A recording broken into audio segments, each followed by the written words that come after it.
Good afternoon, Long Beach community. It's Wednesday of week 5, including spring break of our school closure.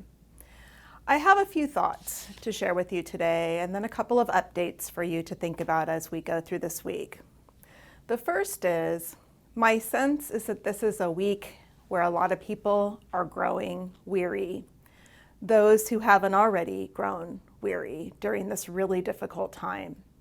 And so the first thing I want you to think about is some of the messages from the last few weeks and what you might want to go back to in thinking about your connections in your home and your connections with others. Things like the message around gratitude and checking in and noticing those things around you that can give you some joy or give you a bright spot in your day. That message around doing hard things and how we can do hard things. And also about vulnerability when things are really difficult, how vulnerable we quickly get and how that changes us as people.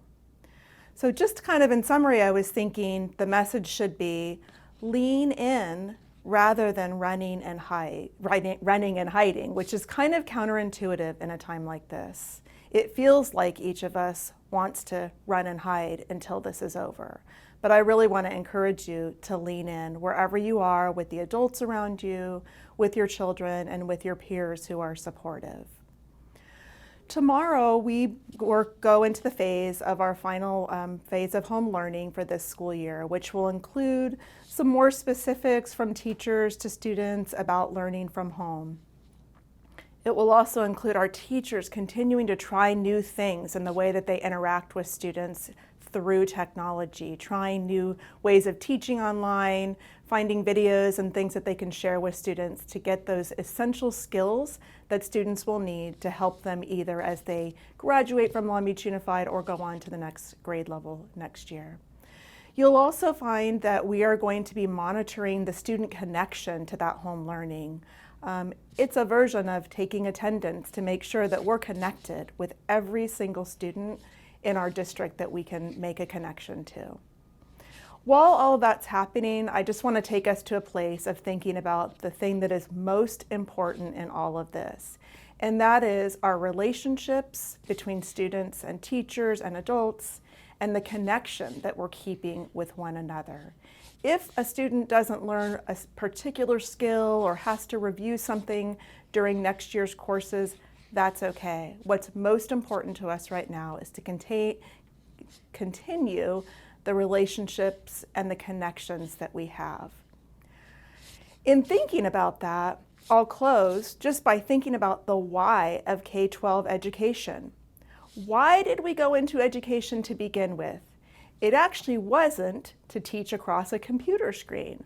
Although sometimes technology can absolutely take us to places that we couldn't go without technology, it can open a whole new world in the kinds of instruction that we can do. But most of us went into K-12 education because we wanted to see the magic light up in a student's eyes in a classroom. We wanted to be able to facilitate learning of groups in a classroom. We wanted to be able to lean over and provide some feedback to a student who's struggling, or bring out the brilliance of a child in a discussion that's student-led. When I think of all of those things, there's a lot of loss that our teachers and our staffs are experiencing, even while they're doing their very best to connect over home learning opportunities. And certainly technology, there's a time and place for it, but in no way can it replace the magic of a classroom, a kindergarten classroom, a junior in high school level classroom. It doesn't replace our school classrooms.